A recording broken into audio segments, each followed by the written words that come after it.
Live from a grungy kitchen table located in Annapolis, Maryland's scenic and historic capital, it's the Maryland Crabs Podcast. With each episode, your hosts, Tim Hamilton, John Fernay, and the occasional guest will dive in and pick apart the stuff that really matters most to you. We're too lazy to actually solve any of these problems, but we can definitely stir the pot. From schools, politics, parking in the fire lane, to those horrible people who drive BMWs. And here with this week's episode, live from the kitchen table, Tim Hamilton and John Fernay. It's Maryland Crabs time again. Hey, how are you? This is John Fernay. And Tim Hamilton. We're jumping in for another episode of the Maryland Crabs Podcast.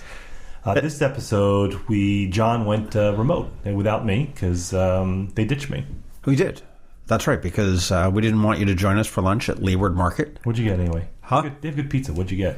I like egg salad sandwiches, which is kind of unusual. Nerd. And everybody gives me a hard time. With the crust cut off? No, it was on rye, but they make a really good egg salad sandwich. Leeward's great. It's tucked way back there on Chester, right? Yep, second in Chester. A couple up from Davis's, a couple blocks up from Davis's? Yep, 2 blocks away from Davis's, right around the corner from the Annapolis Maritime Museum. I listened to the episode that John recorded, and we're going to listen to it again now. But I just want to say, just so you know, that when we go out on remote and we do interviews like this, and we did it with Robert Eades as well. If you didn't listen to the previous episode, go back and listen to it. But you're going to hear ambient noise, you're going to hear the clinking of dishes, and we like to think of that as charming rather than unprofessional. Yeah. That's right. So every once in a while you're going to have that. So just bear through all that. What we do right now is kind of studio work. That said, it was a great interview. So we're going to talk about it afterwards when we listen to it. But in the meantime, you can find us on the web at themarylandcrabs.com and find us on Twitter at Maryland Crabs Podcast, at MD Crabs Podcast. We'll get this right at some point. I'm sitting here shaking my head at him. Yeah. Nah, you screwed it up and again. You know what? Why don't we add Don, John, where they can find you on Twitter? Me on Twitter? Mm-hmm. At I on Annapolis. That's right. EYE on Annapolis. And I'm at Tim Hamilton 47. You can find me there on Twitter as well. And then on Facebook, you can find us at the Maryland Crabs page and the Maryland Crabs group. So do both of that. We're doing kind of an A/B test to find out what's like more active. Right. 2 things in one. And then info at themarylandcrabs.com. So follow us to comment, criticize, make suggestions as to topics. Subscribe to us on iTunes and leave a rating and comment. That's very, very important. And recommend us to friends and enemies and relatives and anyone you can think of, because we were actually kind of taking off here and we're enjoying the ride. We are. We've tapped in here. We've gotten a lot of downloads. We've got a lot of people talking about it. And we had there was a gentleman, presumably, on Reddit that had left a really nice comment. And if you're not on Reddit, Reddit's awesome. Reddit is, if you're just rolling your eyes that you can't take any more social media, I love Reddit. And what Reddit is essentially it's just, you go to reddit.com and there's all these various subreddits, which are essentially, think of them as rooms where people post links and they chat about stuff. Some are better than others. If you're into needlepoint like John is, they have needlepoint. If you're into cooking, if you have anything, but there's one for Annapolis. It's the Annapolis subreddit, which is actually relatively active, and the people in there for the most part are anonymous. John and I are not, but we posted that we had the podcast there, and we got some really great feedback. One was Chesapeake 06 Tree, who was a great guy. He said he expected us to be 2 snotty white guys, which we are. Yeah. We own it. Yeah. But he said that he really liked it and he got a great perspective. So we like the comments, and there was a couple of criticisms in there, so we don't like those, but we'll listen to them, and they're important to us as well. But go to Reddit and join that and take a look at that. Yeah, what we're looking to do with this whole podcast thing, too, is really just to have a conversation about what's important to Annapolitans, smooth, Anne Arundelians, here's a new word, and Marylanders. You drunk. And whatever it takes. And we're gonna get some people involved. Right, and we're going to start spreading out too. Right now we're mostly Annapolis-centric, but in the next couple episodes after this, we're going to start spreading out. We wanted to build a base first, which we have. So we're going to spread out, and we're going to cut. Right now, this is the 3rd episode we've done on crime, and I think we've kind of fished this pond out. We're going to listen to this. Well, we may go some more. We reached out to the Annapolis City Police Chief, Michael Pristoop, and we have not heard back from him just yet. We wanted to be fair. We wanted to give, because we've thrown out some criticisms, we've thrown out some praises, but I think it's important that if anyone wants to respond to that, that they're given the opportunity. Absolutely. So the door's open. If you're interested in coming on, let us know. You have to have an interesting story. Yep. Well, Tay, let's stop talking about us and talk about our guest here. About us. Yeah, I know. Subject. I know.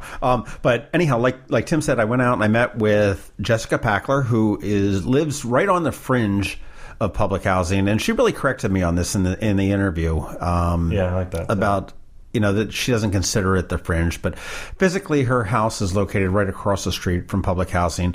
She has literally dodged the bullets. There's been gunfire in her front yard. She's concerned for her family. She's a huge community activist, very active in City Hall, very active at the council meetings. And she's not one of the ones that says, hey, get this out of my house. No, and the other part is you look at her as a typical white liberal, white guilt that she's going to make excuses for the crime. And she doesn't. She's not. She's very pragmatic. I think, she's... remember there was a trend a couple years ago or a few years ago, I think it's still going on with like the hipsters, the white hipsters right. who move into just ground zero of these bad neighborhoods in the ghetto, like Harlem. They gentrified it and they took pride in that, and it was because they had the stories that they were living in these neighborhoods. Right. She's wants a community is what she wants. Right. And I'll tell you, with that said, let's just get right into it, and let's talk to Jessica Pachler from Leeward Market. Let's go. It's John Fernay. We're here actually at Leeward Market, one of my favorite places in Eastport for yummy sandwiches and a late lunch. And with Jessica Pachler. How are you today? I'm good. How are you? Tim and I have been talking about public housing crime and just in general everything that's been going on in the city and how the challenges that we face. And we are. Just yesterday, unfortunately, we had our 9th murder over on Clay and Pleasant Street, which I made a horrible typo on the Eastport forum this morning. I put down president, and people were like, oh my God, there's another one. I'm like, no, it was a typo. But you've got an interesting perspective, because, I mean, you're a community activist that's been active forever. You're raising a family right adjacent to public housing. And what I think is just absolutely fascinating with you is that it would be very easy for you to say, get rid of public housing. I don't want this to affect my house, but you're not. You're all about let's embrace it and make it into a neighborhood. Well, I am a community activist when it comes to crime and that issue by default, I think, because of where we live. But I love our house. I love living in Eastport, and I love the community that we live in. And I don't think that getting rid of public housing is the answer for anything. I think that making a community better for everybody, for the people who live within the public housing, for the people who live around the public housing, is going to be the best thing for the city of Annapolis. I don't think that just getting rid of the whole public housing and putting in, new higher income housing, I don't think that sticks true to Eastport's roots. I don't think it sticks true to our community as a whole.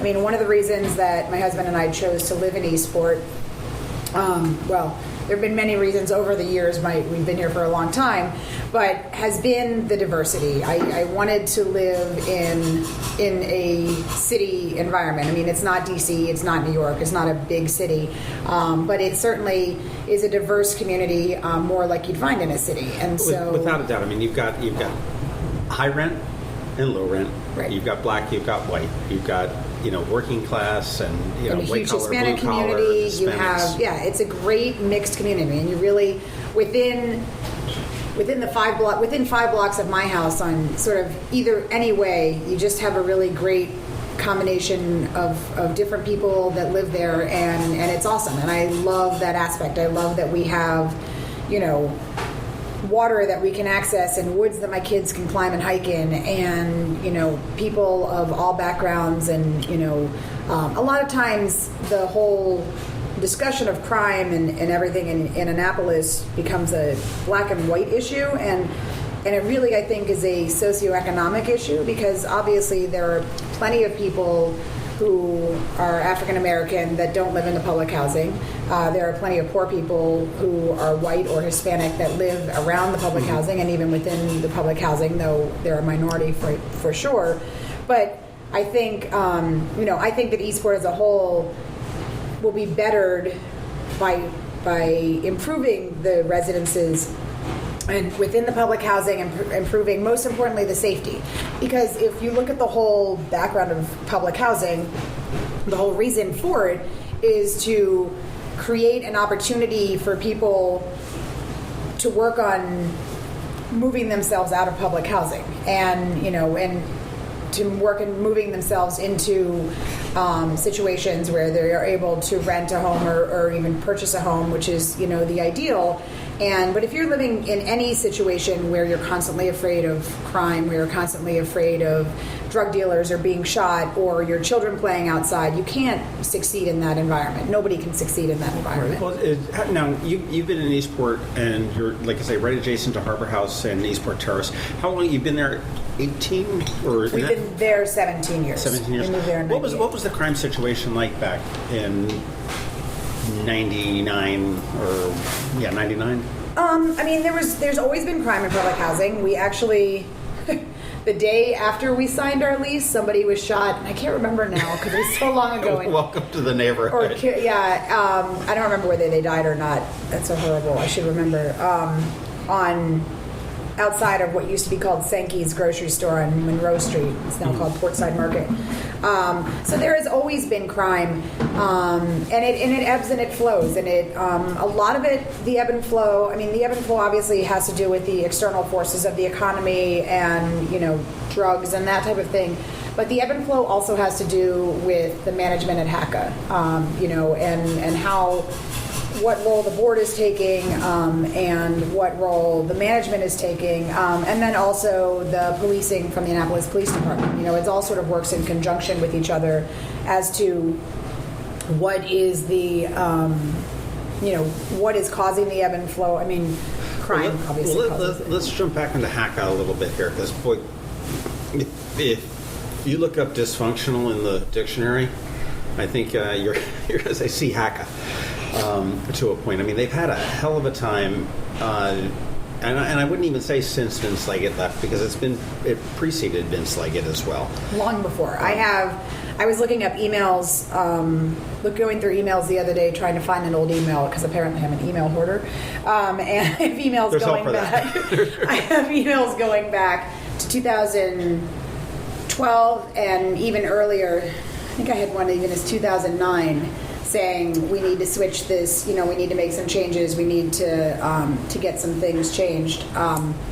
And even before, I even had this email account. I'm sure if I would had those older emails, I'd have that too. There's, like I said, there's ebbs and flows. But I think what it comes down to with HACA is you have an organization whose primary job function, in the end, it's a pretty simplistic job function. It's property management. And their number one goal should be providing safe residences for the people who live there. Right. It doesn't really matter, as far as I'm concerned, who is paying the rent or the mortgage for the people who, the rent for the people who live within HACA or within anywhere. They're part of our, we're all part of the same community. We all live in the city. We're all citizens of Annapolis. There are people who live in private houses that also receive subsidies from the government for various reasons, whether it's, a Section 8 or whether it's they're receiving, veterans aid, or, there are a number of ways that people are subsidized. Obviously, public housing probably has the most, subsidies when it comes to that, but when it comes down to it, the housing authority is supposed to be providing property management.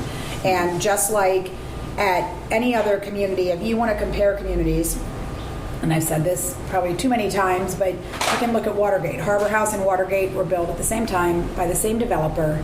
I didn't realize that. Yeah, they were built, and they were both built as luxury condominiums when they were built. So back in the... Who built that, do you know? Was that Burns? Bernstein, I know, used to manage... No, Bernstein used to manage it. I forget... Somewhere in my head is... But so Harbor House was... So Harbor House, they weren't supposed to be. They were. They were luxury condos when they were built. Wow. So they were luxury condos in the late 60s and early 70s, I think, is when they were built. Mm-hmm. Same as Watergate. And then in the early 80s, they started to switch, and then I forget I don't know the exact year, when the housing authority purchased them and took them over and turned them into the public housing that they are now. But so you can look at those two communities, and within each of those communities, both of those communities certainly have residents that are drug dealers. They certainly have residents that are drug users or residents that are criminal types of whatever sort. I'm going to say probably the same percentage. I don't know the percentage, but I'm going to guess it's somewhere about 5 to 10% of the community are bad actors, as they're called. And the problem is that in housing authority, those 5 to 10% are allowed to be the face of the community. Whereas in Watergate, those people are not allowed to. They are not allowed to sell or deal drugs in the parking lots. They are not allowed to sell or deal drugs in their units. They have to hide their criminal activity because if it's found out, they will be kicked out. And that is not happening at Housing Authority. And that's property management. And it should be. It should be. It should be. I mean, that's pure property management. Well, right now the Housing Authority does not have an executive director. We do not have a director of security.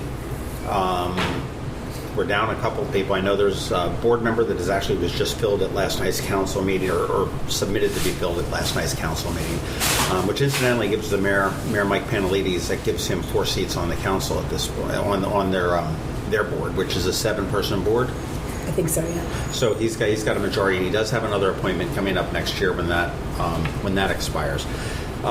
Who's responsible? I know we've gone back and forth. When Ellen Moyer was mayor, it was like, oh, the police can't go on HACA property. It's not the police's problem. It's HACA's problem. HACA says, well, no, it's not. And I tend to agree with HACA at that. I mean, you're part of the city. You're within the city limits. They're responsible for it. Well, I agree, and I agree with both positions. So here's the thing. HACA the Housing Authority is not a federal reserve. It's not like the Naval Academy, which is a federal reserve. That's federal land. Right. So there are limits to what the police can do. They have to be invited. It's federal reserve. State House, for example, is state land. It's not city land.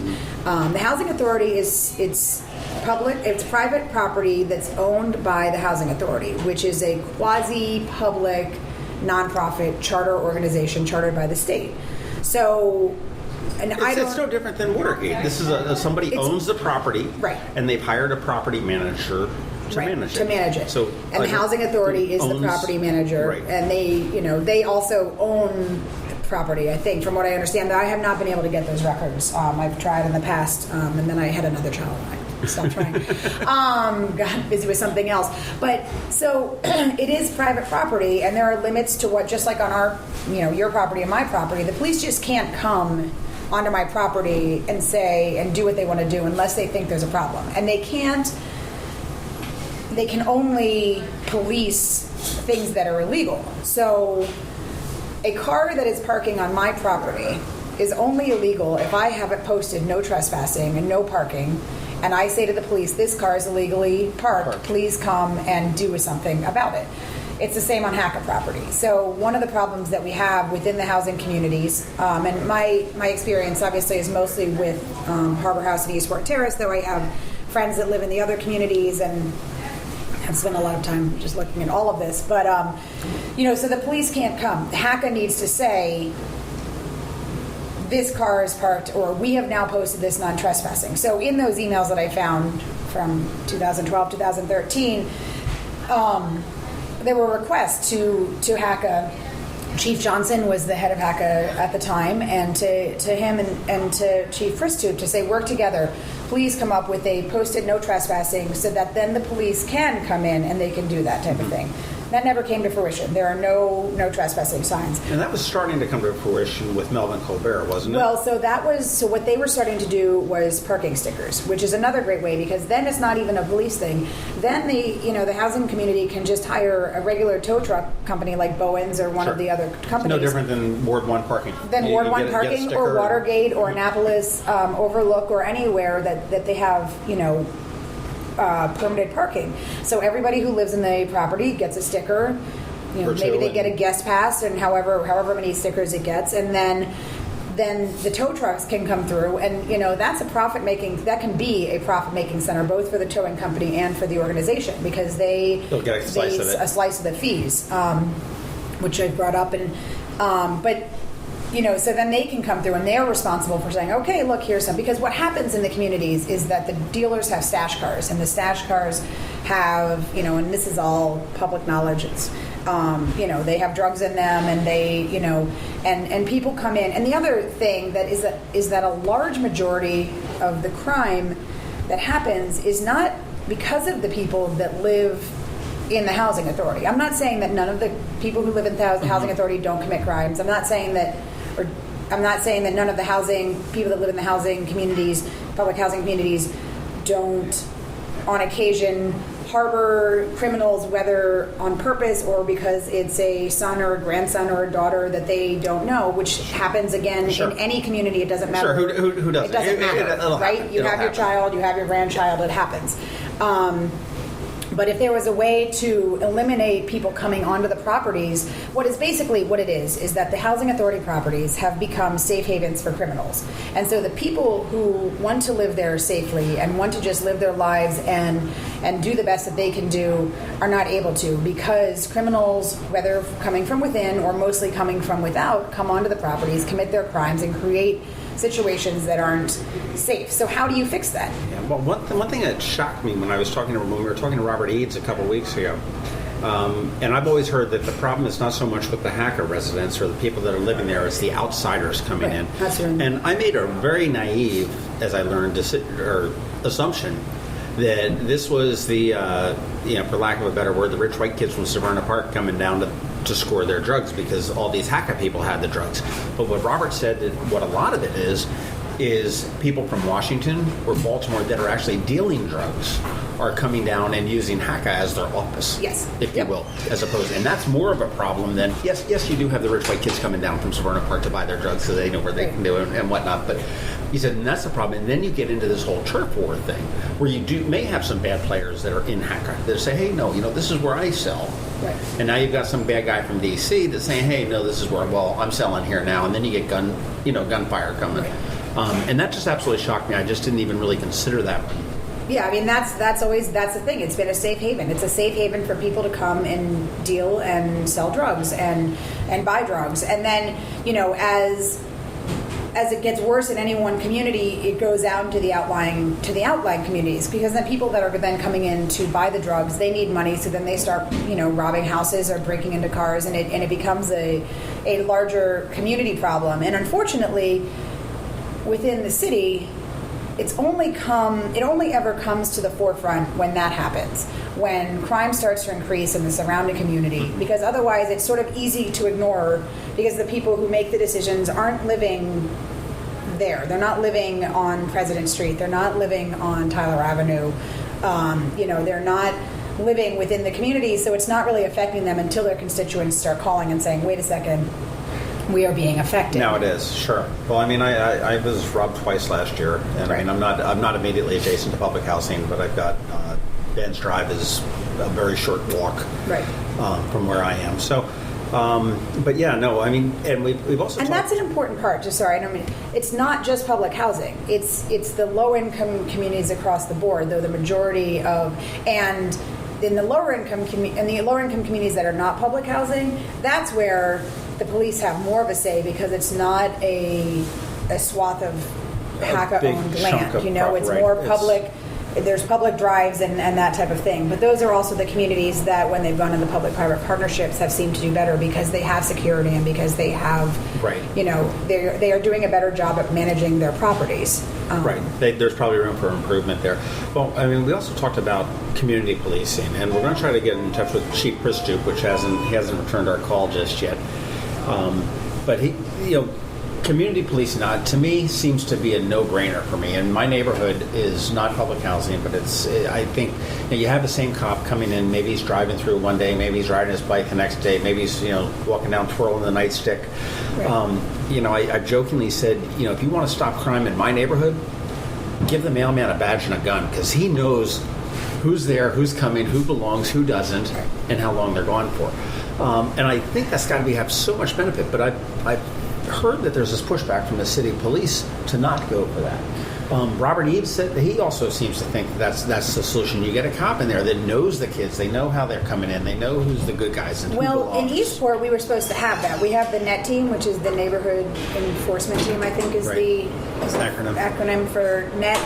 And when that first started, it was great. It was 6 officers who were focused on Eastport, and they were in Eastport on a regular basis.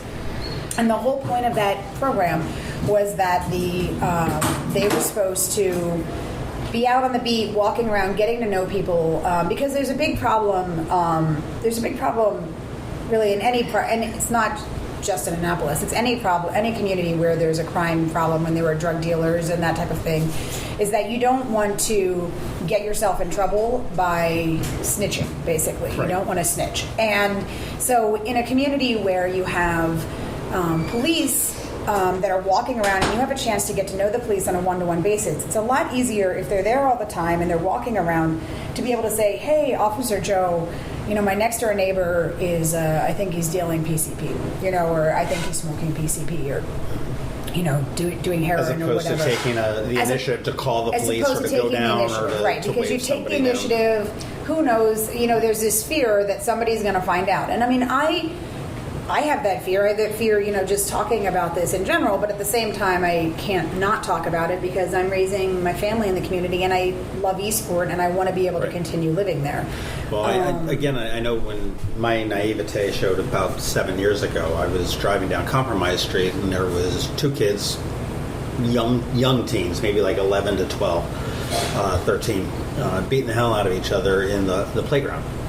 And truth be told, I was at the boatyard. I probably had a couple extra beers. I shouldn't have been driving, but I drive past and I get to the circle and I'm like, did I just see what I saw? And I whizzed around the circle. I come back and I park in the middle of Compromise Street, and I turned around and I jumped out and I grabbed the. I went after the kids. One kid ran up Green Street or Newman Street, whatever it is there.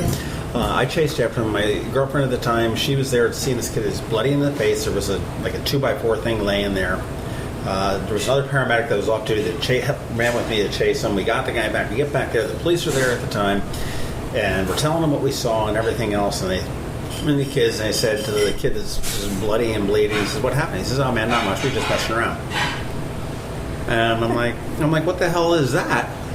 And they said, "Okay, well, hop on in." I said, "Oh, you arresting me?" He says, "No, we're going to take them home. We know where they live. They lived over off of President Street." And I said, "Well, what's that?" He said, "Well, we're going to tell them parents and that." I said, "But this is what I saw. I saw this assault. I mean, the kid has." And he says, "No." He says, "If the child is not willing to say that he was assaulted, right? It didn't happen. Who's to say? It's your word, and you can't bring the charges." And he says, "And honestly, if he did say he got beat up, there's a good chance he might be dead in a week or 2, or beat up even more severely." Right. And it was like, wow. I mean, this is at that age, and it's just there's got to be something to be done, because I mean, Chief Pristoop is sitting there saying, "Oh, well, crime is on the decrease and nationally," and he's got all these statistics and figures. But when you look at the amount of rapes that we have that have happened in the city, and granted, some of them are inter-family, right? But there are some that have been unreported. We're on our 9th homicide, and we just had our 9th homicide, which is devastating, right. And we haven't had 9 homicides altogether between 2012 and 2015. Correct. So, 2003 was the deadliest year. I think it was 2003 was the deadliest year with 11 homicides. Right. So we're on. And the city is actually very keenly aware of that number in that year. And I would think that if we exceed or tie that, that may be a catalyst to make some serious changes. I mean, I think that there's. And so with the whole NET program, the problem is that there aren't the resources there. There have not been enough officers. We have a number of officers. We're not fully staffed as it is to the 114, I think, that we're budgeted for. Mm-hmm. There are some officers that are in training. There are some officers that are on light duty. There seem to always be some officers that are on light duty, which I understand people get hurt on the job. But it seems to me if we know that we are going to have at any given time between 10 and 15 officers on light duty, and what we think is we need is 114 officers, then maybe we need to be staffing for 130 officers. As it is, the APFO, the Adequate Public Facility, says that we need about 124 officers. That's actually the rate that's in the code. We should have. And I think that needs to be actual police officers, not the fire marshal, and not other people, but actual police officers. Because what I can see, and what I see, and I'm not an expert, I'm just a person who lives where I live and have friends, and when we all talk about it, it's just that there just isn't enough coverage. There isn't enough there aren't enough police officers to go around, and the officers on the street are working hard. They're trying to solve cases. They're trying to take care of everything. The officers that I've met are all, work really hard, and I really appreciate everything that they do. But I just feel like, I don't think, first of all, have enough of them. And I think, second of all, I think we need to revisit what we're doing. If what we're doing isn't working, and it's one thing to say that HACA needs to change, but if HACA isn't changing as quickly as it needs to change, then our city government needs to respond to that quickly, because this is a crisis. They need to push that change. They need to push that change, and whether they need to push the HACA change, or whether they need to make the change in terms of our policing, so that while HACA gets its act together, or if HACA gets its act together, to make their residences better for the people that live, for their residents, make the residences better for the residents, that the city needs to come up and protect us. There's been a lot of, I've heard the same phrase over and over again saying, well, the community needs to help us help them. And, it's true that there have been years where this has been going on, and there has been a lot of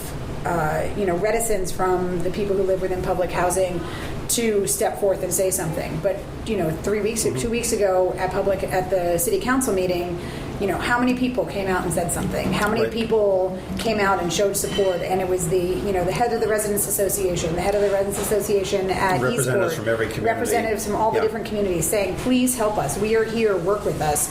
And that needs to be taken up. I'd like to know, what has the city done? Have they reached out to the people that spoke up and said, okay, let's sit down together and come up with some ideas? Because the people who are living within it are probably going to have a pretty good idea of what would help them and how they could help the city help. And I agree, community policing, I think, is huge. Well, from your vantage point, do you think the city, two-pronged question, the city has vis-a-vis the administration, the mayor and the council, as well as the police department, the leadership in the police department, is doing enough to support the officers that are out on the street that are trying to do?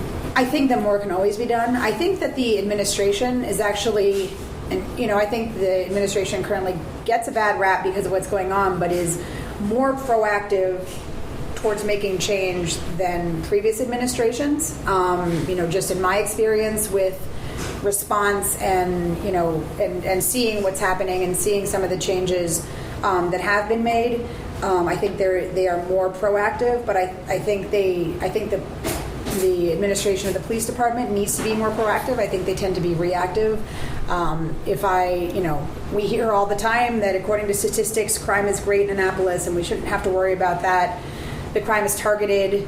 And so people who aren't being targeted shouldn't have to worry. The crime is better than it was in 2007, which is, those things all might be true, but they don't say that where we're living is safe. And the on-the-ground feeling of people who live in the city of Annapolis, particularly those who live in Eastport, Newtown 20, some of Clay Street, Pleasant Street, is that it's not any better. That we do have a problem. Well, I think part of the problem is, or issue, or the perception is that they've sort of changed the definitions, and it's sort of like the city changed the way they budget things. So now you can't really compare apples to apples from year to year, because they've gone to the project-based budgeting versus the line item budgeting. And the police department also did something similar, where they're considering domestic violence used to, so that was something that we've done there that is sort of changing that.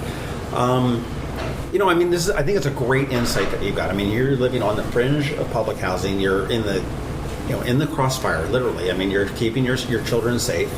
That one horrible morning in April, I believe it was, that had the 30 shots out in the middle of the street. Thankfully they caught the guys that were responsible for that. But that was just one. In the 4 months, we had a shooting on Christmas Eve, and between that and the April shooting, and the April shooting, nobody got hurt. It was just cars that got hit. Nobody got physically hurt. Right. Mentally, maybe there were some problems. Anybody who deals with that outside their house is going to, that affects you. But in the 4 months before that, or leading up to that, we had somebody that was actually shot and hit at least once a month at dinner time. So 4 times, my family and I were sitting at the dinner table having dinner, and shots rang out, and somebody was hit.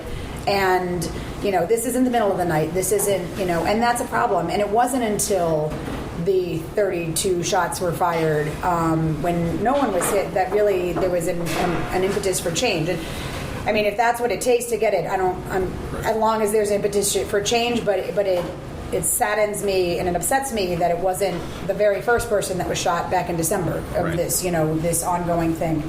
I live, and I don't consider myself living on the fringe of public housing. I consider myself living across the street from an apartment building where the people happen to get get their residents paid by the government. I have really good friends that live there. It's not I think if you don't live there, it's much more of a stark, or maybe even if you do live there, there's this dividing line, President Street on one side and President Street on the other side. But what I'd like to see is that the city as a whole work together so that it's not that. Let's blur that line. Let's blur that line because we're all residents of the city. We're not, anything different. Well, you've been vocal. You're vocal at most of the city council meetings. You can not go very far without hearing your voice.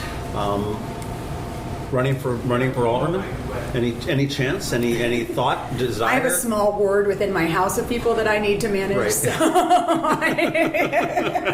throw that in. Well, I mean, certainly you've got some great ideas. You've got some great perspectives. You've got history behind you that you've been here. I mean, you're not somebody that just moved into the community. You've seen how the problems, and it's not just crime. I mean, you've got traffic and everything else, and density, and everything that has evolved over the last 20 years that you've been here. Right.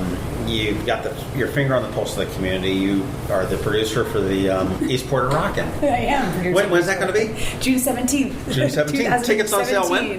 That's a good question. when we get them up. But the Eastport Rockin'. I mean, you're with the Eastport Moms Club. You've got the 4th of July, the Eastport Parade. Those are all things that if I was going to be an activist about anything, those are the things. Education, creating community within the community. That's what I really like to do. I would like the crime issue to be resolved so that we can all get down to the better parts about living in a community. That's what I would like. I wonder whether the mayor would consider an ad hoc committee that would really give them the authority to really address the crime and work with the police and really give them, some balls to leverage on the police department. I think that would be the ideal thing. I think just in general, an ad hoc committee on this situation. I've offered my time. I know there are others within the community that have offered their time. Whether it's a group within our ward or a group within the Eastport Civic Association to some way, but a citywide thing would be great too. I mean, I'd certainly be happy to be a part of that because like I said, I love living in Eastport, and honestly, I don't know if this continues how much longer. You see people moving all the time, and I don't want to be one of those people that moves just because of the crime problem. Is that a consideration for you? Is that a thought? Not necessarily you're considering it, but I mean, is that a thought that crosses your mind with you and your husband? It does. I mean, it's a discussion my husband and I have, and just purely financially. The crime problems within our community make it difficult to move because it makes it difficult to sell a house. It makes it difficult to rent a house. I think, all of our neighbors have found that problem, and that's an unfortunate thing too because it affects everybody in a lot of different ways. It's not, and so that's why I would like to see it get better because, I have 4 kids. I can't, but we have a great school in Eastport, and it's a great community to live in, and I don't want to have to. It's funny you mentioned school because I was looking out the window here. We're at Leeward Market at 2nd and Chester, and I see school buses moving. And I know you've got 4 children, and they're about ready to come out. So we're gonna wrap it up and let you bail out of here and go get your kids. Speaking to that, just one thing is that. One of the things that when you talk about community is that we don't have walkable schools for a lot of our public housing communities in Annapolis, and I think that that's a problem, and I think that that's something that needs to be looked at as well. So with the Harbor House and the Eastport Terrace is being sent to. They get bused to Tyler Heights. Tyler Heights, okay. Yeah, and so and that's a problem not just in Eastport, it's across the city. That you have communities that could walk to a school but are bused to a different school for whatever reason, and I think that breaks up and isolates communities. So. I think that it's all part of the whole picture. That's a different fight for a different day, but we'll get back there. Day. But I will let you go get your chillin' and reclaim them for another night. And I thank you very much for coming out. Good having lunch with you at the Leeward Market. Thanks. Go Maryland Crabs. This is great. I think you can look at the racial element and say, well, they have a better understanding. I don't know if that's true or not. Any more than I would have an understanding of a white person who lives in public housing in Utica, New York, or or Cumberland, Maryland, because I've never lived that, and it doesn't matter that we share a racial identity. Yeah. I mean, but there are success stories. And again, I don't know. I don't think he was ever in public housing, but another guy that I'm really impressed with, a young kid, is DeJuan Gay. Yeah. I've seen the YouTube videos. And I mean, he organized that peace rally. Yeah, it's really cool. He's got a lot of, if you haven't found him, he's on, I'm not going to try and spell it, but he's on YouTube, and he's got some really interesting perspectives that I like. Rumor was that he was possibly looking to run for alderman. Which would be interesting to me. Be interesting. I mean, currently he's in school on the Eastern Shore at University of Maryland. He's like, 19? Something like that? Yeah. Maybe 18. But he's a good guy. But I mean, I thought that Jessica really... I was so impressed with that her opinion and Eades' opinion... Well, and to a degree, ours has been very, very consistent that it needs to be a community, and the way to do it, I mean, you obviously look to make it a stepping stone, make it community policing to handle some of the crime issues. Well, they also talked about the ground level policing. They both independently, and we had said that too, is that you have to have policing at ground level. There has to be a conversation and a relationship between the police and the residents, and that's just not happening. Right. And it's easy. You say, well, you don't know. I mean, all studies point to this. All the people involved say that this has to be done. And that's something I'm not sure why it's not happening. But they agreed to that. They both agreed that most of the criminal elements come from outside. But where I saw the divergence, which was kind of interesting, was that she talked about the power of the banning list. And she had a great argument or explanation as to what the police can and cannot do and what HACA's relationship is as a property owner, et cetera. But she felt that the banning list was working, and then she had an alternative for that, which was the parking permits. But Robert saw the banning list as a political tool. So I don't think looking back, we never got out of him whether he thought it was a good idea or a bad idea. He just saw an application to it, which was anecdotal, really, that he felt that it was not as effective as it could have been, and it was more detrimental. But I think that's something that has to be revisited.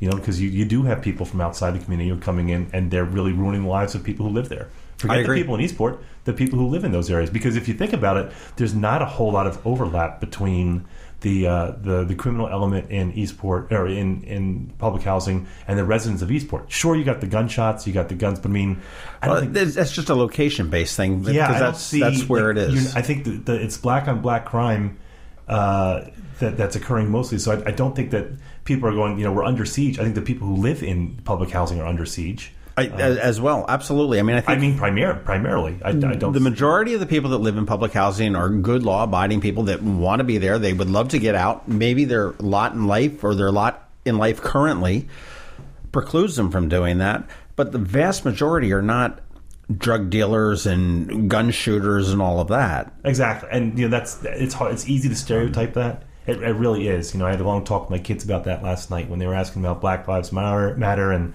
the Blue Lives Matter, and we're Irish, so we have police in our family, and it's so I told them I see both sides of it, and I said it's easy to stereotype on both sides, taking a very small amount of bad actors and applying that to the greater population, and that's what everyone's doing.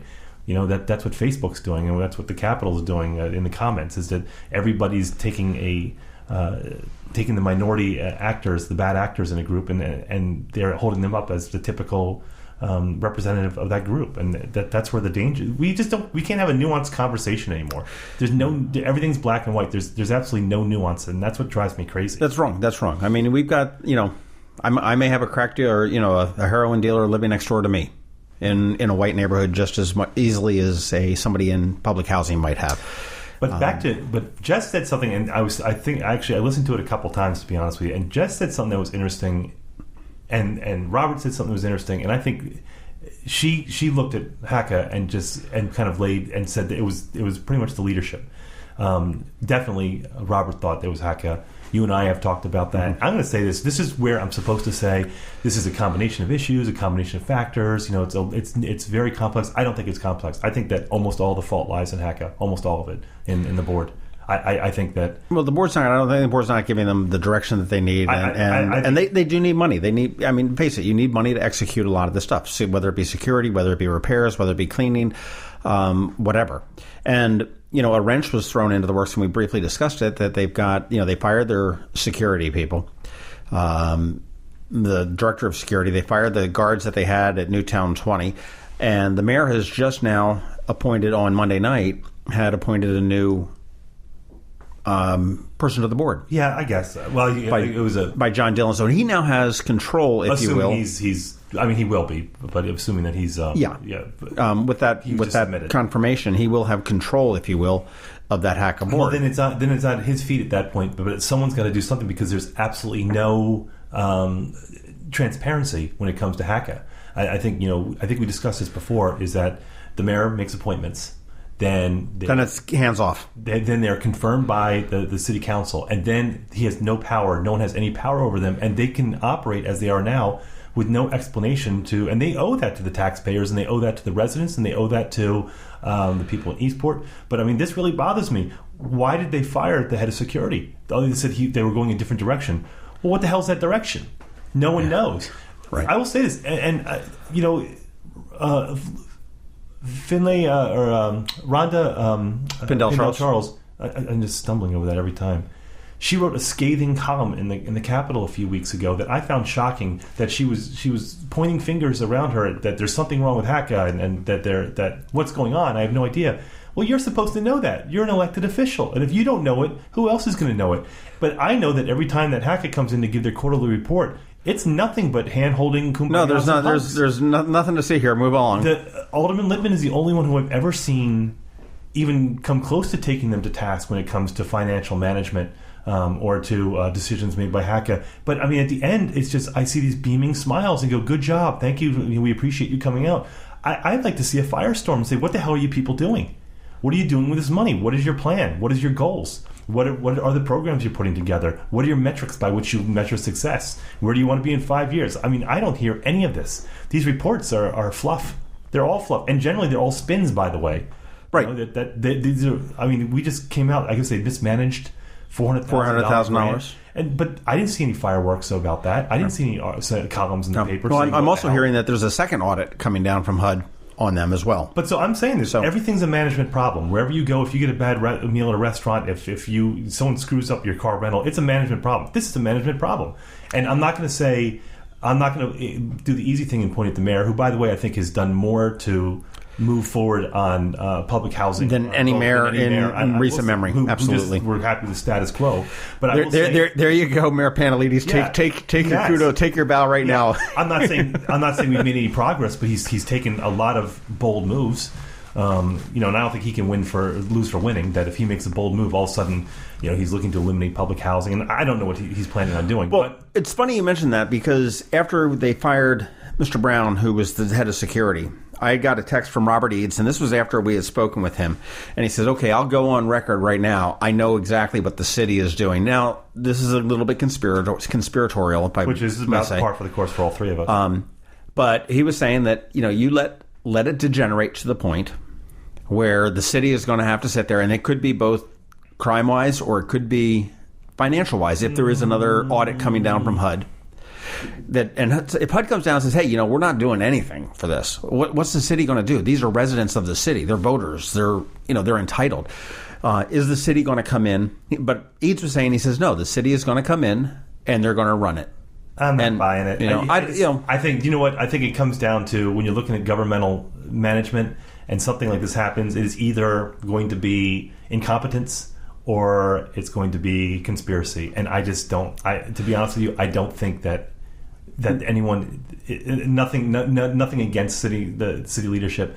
No one is playing a long game like this. That I just think it's incompetence, and I don't mean stupid. I just mean, and incompetence is a strong word. Let's just say that it is hands off ignorance. That's what it is. It's by the definition of ignorance. Right. I think we go back to HACA again. I'm laying it at their feet.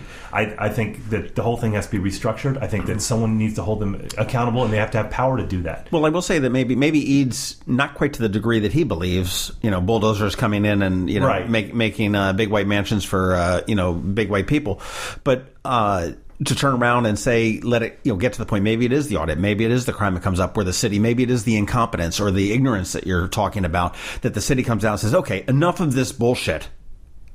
You now, whether they need to rewrite something, whether it be on the state level, the state contract, or not the contract. What's the word I'm looking for? Between HACA that established it, the charter. Oh yeah. That established HACA and said no. Now you have accountability to the city council. Maybe that's something that's coming down, and that's something that could be obtained within. You have to hold the feet to the fire. No one's doing that. And I got to be honest with you, this isn't conspiracy. I mean, we have to keep emphasizing that we tend to that direction. But you look at the turnover from the HACA board, and just over the last year, it is ridiculous. I mean, that is not that. Look, but it's not just board; it's the board and management too. I mean, you look at Joe Johnson, who was the director of security. He quit. You had Vince Leggett, who quit, who was the executive director. You had the woman that was within a year. The woman that was going to save the HACA, who didn't show up, came in, and she came in the day before. Said, "Yeah, no, this is bullshit, man. I'm out." And no one's ever clear. Melvin Colbert, who was great by all means, but the residents that were there, by Eades that was there, by Jessica, who thought he was great, all of a sudden they called him and said, "Hey, yeah, no, okay, later, but no bye." one ever explains why. No. Then we go to what Jess had said, and you agreed with, and I agree, is as an ad hoc committee, which is, I think, just in us talking, you have Robert Eades, who lives within public housing and represents he's not an official representative, and let's say like Kenny Kirby. And then you look at Jessica Pachler, who's very positive about the community that she wants to forge. You have an ad hoc committee that is essentially not a steering committee, but some sort of advisory committee to HACA. Sure. Where but they would come up with the real issues rather than the issues that you see at 30,000 feet. They're at ground level. They're the ones who know the realism behind this, and then you bring the police in that, bring a liaison to the police, and you have all of them. They say, here's our concerns, because I've heard a lot of suggestions. This is not just people bitching and offering. I've seen people bitching and they're offering suggestions, but those suggestions are falling on deaf ears. How do we know that they're connecting with the HACA board? Right. And that's something I agree with that. That's and also on that ad hoc committee, if everyone were to materialize, I think you've got to have some of the dissenters. You've got to have some of the people that are sitting there saying, no, we got to get rid of public housing. I think their opinion is valuable. I don't know that it's right. But I think that opinion needs to be communicated to the board of HACA that, hey, this is out here, this is done. Yeah, I feel, and I'll let it go at that point, but I think that HACA isn't a tower, that they're completely separated from the people that they're supposed to be serving and from the taxpayers who fund them. I think they are completely isolated, and that is wherein the danger lies. One last question I want to ask you before we close this down, and it kind of jumped out at me because it comes down to statistics. Light duty police. We have police on light duty. Explain that to me. They're injured. They, wrenched a knee, whatnot, that they can be on light duty. That means they're administrative. They're pushing papers. All right, I'm going into a tricky place here. Like if you look at Montgomery County about 3-4 years ago, there was a scandal that I think it was something like 85% of all Montgomery County police officers, when they retired, they took early retirement and they were on disability. It was something like 85%. There's a Washington Post article about it, and it was a big to-do. The argument from the police union was that, hey, being a police officer is very dangerous, that they're prone to injury and everything. But everyone said, yeah, but if you look at the surrounding counties, they're not even close to that. So either Montgomery County police officers are in far more danger than the neighboring counties, or they're shenanigans. So I'm not saying the shenanigans, but what I'm saying is do we have a case? I mean, what is the percent? Like, if you're looking on paper, I sound like Trump now, I'm not finishing a sentence. If you look on paper and you have a certain amount of police officers, let's call it 150. But if some of them are light duty, those light duty officers aren't reflected anywhere. They're included in that 150 police officers. So you and I can say, hey, we're fully staffed. We got plenty of police officers to take care of public housing and the rest of the city, where in fact, the chief would say, well, yeah, but we've got blank number that are on light duty. Right. What do you think the percentage is? I don't know. That's Is something. that affecting That's something. Let me talk to Ryan Fraser at the county, and I will talk to Amy McGez at the city and ask them what they're how many officers do you have out? Point? You can be looking at a full complement of police officers and say, hey, we have more police officers per capita. We talked about that a couple episodes ago. We have more police officers per capita. But if they're all pushing paper, it doesn't. Yeah, now I'm not saying they are, but then that just jumped out when you said light duty. That just kind of jumped out at me going, well, wait a minute. Then all of a sudden, are we strong on paper? But then we talked about allocation of resources. Do we not have the resources because we don't have enough full, able-bodied police officers to do the job? Something we can follow up on. And as I said, I've reached out to Chief Pristoop to see if we can get him on. Hopefully, he can spend some time with us, and maybe we'll come back in a couple weeks and we'll figure that out. So in the meantime, I think we've kind of fished this pond out. We got an email from somebody suggesting we talked about what do you call it, the business climate in Annapolis, right? Which is something which we is can a hot do. topic, and we both have strong opinions on. So we're going to have Sean O'Neill, who was the former president of the ABA, and he was the mastermind of the transition between the ABA and the Main Street Annapolis downtown partnership. Advocate for businesses, and so we're going to talk to him in next week's episode. And if you have any episodes that you'd like to see us cover, any topics you'd like to see us cover, of course, send us an email, info@themarylandcrabs.com. And then, of course, we're going to do all the Twitter thing again. MD Crabs Podcast. Yes! Nailed it. And then Facebook, the Maryland Crabs page and group. You can post articles and comments and criticism. We'd love to hear it. Go back and listen to previous episodes. This is episode 5. This one? Yeah. This is 4. 4 episodes. Listen to the previous ones. Recommend it to your family and your friends and everybody. Listen to Scott McMullen's podcast, the Annapolis podcast. Mm-hmm. He's got some great episodes in there. So he's the godfather of Annapolis podcasting. Yep. And if you want to keep an eye on this whole crime thing that we've been talking about, like the last 3 years, you want to look at episode 2, 3, and 4. And that is our opinion, somebody that had grown up in public housing's opinion in number 3, and then somebody that lives near public housing in 4. And we may do something a little bit later. Right. And they're all opinions, like you just said. So for the people who start squawking about percentages that we got wrong or facts. Hey, we're coming into October, man. Boat show's coming up. Oh, yeah. Time to move out. Exactly, yeah.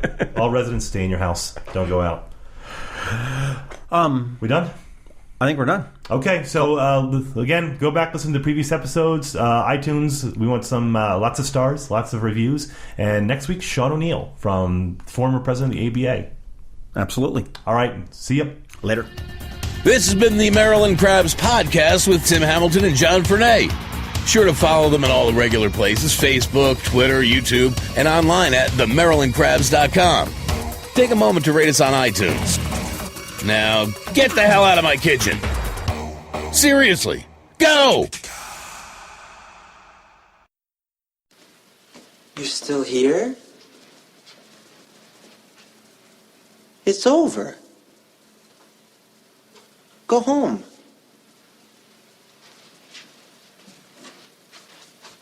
Go.